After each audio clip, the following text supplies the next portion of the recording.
The very first woman allowed to go to college in the United States, you know when that happened? Guess.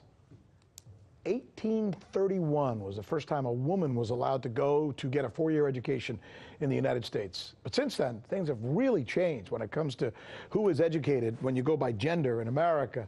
Take a look at this chart that we put together for you. Okay, so in 1940, of all the people living in the United States, only 5.5% of even men had a college education. Fewer women back then, only 3.8.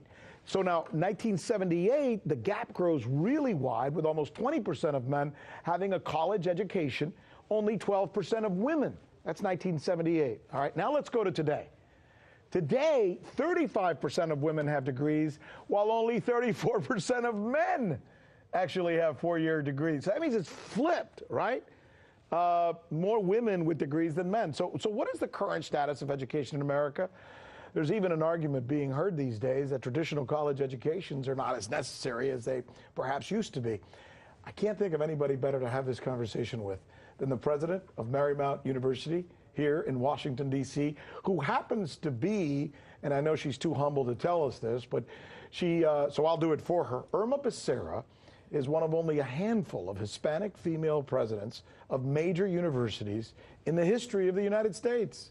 Madam President, we thank you for joining us. Thank you, Rick. I'm delighted to be here tonight. It's so great. You know, can you explain these trends that we just showed? There was a time when women weren't allowed to go to college, and I didn't know this. I just checked. More women today are getting college degrees than men. Well, that is, we've come a long way, I think, in a short time. If you think the fact that in 1950, when Marymount was founded, it was a school for women only because most universities did not admit women at that time.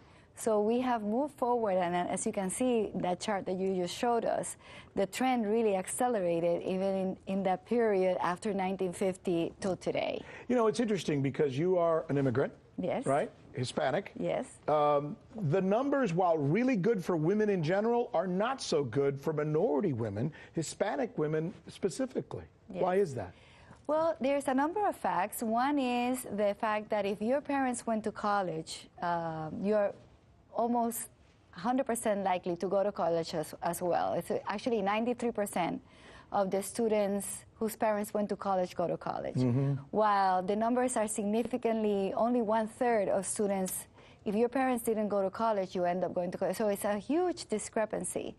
And the number is even more accentuated for women, as you know, if your parents didn't go to college and you're a woman, and then you're a lot less likely to go to college. Let's get into something that may be somewhat controversial. There's a lot of talk out there these days of people de-emphasizing the traditional four-year college degree.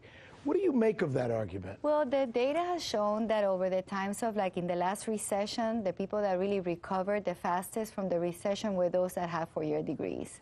So we have really no data to back up those arguments. And as a matter of fact, with the advent of artificial intelligence, a lot of jobs are going to change again, just like they did earlier with the Industrial Revolution and then the Internet. And if you don't have a college degree, there will be a lot of people displaced out of the job market altogether. Well, your university, Marymount University, could not be in a better place. I mean, yes. You're in Virginia, right? Arlington? We are in Arlington, Virginia. So you're like right smack dab in the middle of a city. Yes. So that means that you should avail yourself, or people should avail themselves of universities in big cities. Maybe they don't want to go for a four-year degree. Maybe they just want to learn 5 or 6 different topics. Can they cherry pick? Do you think that's part of what people are talking about with technology today, where they can take an online course or visit the university just to take the final? Well, the issue with taking just a small, say, certificate or a technically oriented degree is that it really limits the opportunities for what you're going to be doing 3 years from now. And the ongoing trend, for example, at Amazon, is that they are not really hiring people for a job, but they're really hiring people for who they are. And they frequently move people around into different types of jobs. So if you just train for one job, then that limits your opportunities for the future. So you're saying you should be a little more of a generalist, right? I mean, you can't just get one thing. You need to have a little bit more of a smorgasbord, sort of. Well, that's kind of the tenet for the liberal arts education, where even though you are trained deep into one area, career, like me, an engineer, you do have a certain broad set of experiences that allow you to move around. into different responsibilities or different jobs. Madam President, Irma Yes. Becerra, Marymount University, thanks so much for taking time and Thank you. sharing your wisdom with us about something that's very important for all of us. Thank you. And in my case, my children.